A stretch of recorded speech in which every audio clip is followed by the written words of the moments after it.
Hello my friends and welcome back. To better understand data binding, I created this application in Android Studio called Data Binding Application that contains in its layout only one text view with an ID text view 1. And if we go back to the main activity.kt file, we can see here I initialized this text view and set the text to hello my friends. If we run the application, we can see that the hello word is changed to hello my friends according to the code here. But think about if you have 50 or 100 views, you need to initialize them. You need to use 50 or 100 times find view by ID method. And this is a boilerplate code. Data binding is a feature in Android development that allows you to bind UI components in your layout files directly to data sources in your app's architecture. It eliminates much of the boilerplate code that you typically write to sync the UI with your data model. So we're going to use the data binding in this project. Here, the first step is to enable data binding in the Gradle scripts. So open build.gradle.kt file, the model at the level of the application. And here inside the Android tag, I'll scroll down. This is the end of the Android tag and Android scoop. I'll use build features, and inside it, I'll use data binding equals to true. Okay, click on sync now. And congratulations guys, we added the data binding library to this project. Now, I want from you to focus with me. The second step to transform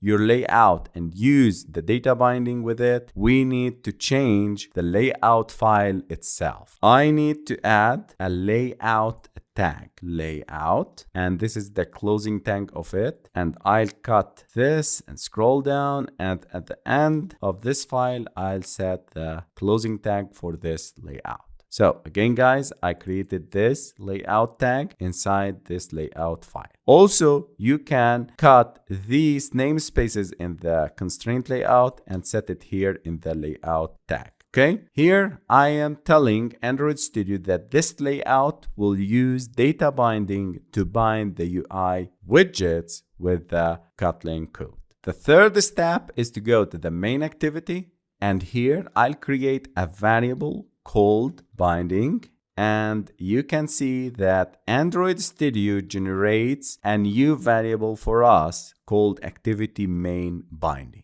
Binding, this is the name of the variable. You can choose any valid identifier as the name, and in this case it's named binding, which is a common convention when working with data binding in Android. And activity main binding, this is a class generated by Android data binding library based on the name of your layout file. In this case, we have activity main.xml file. This activity main binding class is associated with activity underscore main.xml file. The generated binding class allows you to interact with the views and data bindings defined in your layout directly in your code. So this variable, this instance, represents the bindings and the views defined in the associated activity underscore main.xml file. Typically, you use this binding object to access views and binding data in your activity or fragment, making it easier to work with UI components without the need for find view by ID calls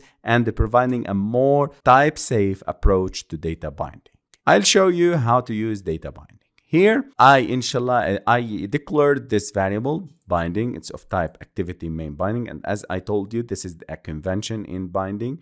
The name of the layout, activity with capital letter, main. I removed the underscore and put main with capital letter. And at the end of the layout name, I'll use binding keyword. So this is how data binding names the classes generated for every layout file. Then here, instead of using setContentView method, I'm going to use the binding variable instance and variable that I created before and use data binding util dot set content view, and I'll pass this as the first parameter, and the second parameter is r.layout.activity_main. Here I'm using data binding util.setContentView to set the content of the view of an activity with a data binding layout. I'm using data binding util class to set the content view with data binding.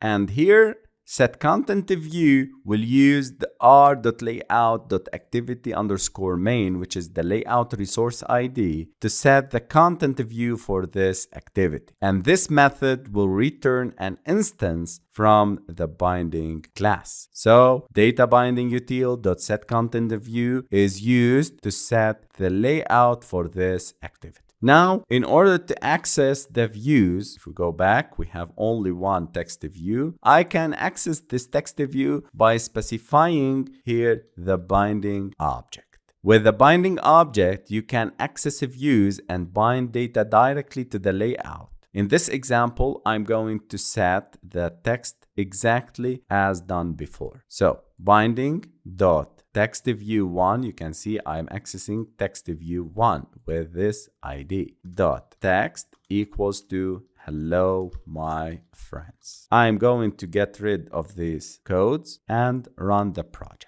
And here we go. Congratulations, guys. We created this amazing application that uses data binding to access the text and set its text attribute to hello, my friends. So this is a quick introduction how to use data binding in our applications.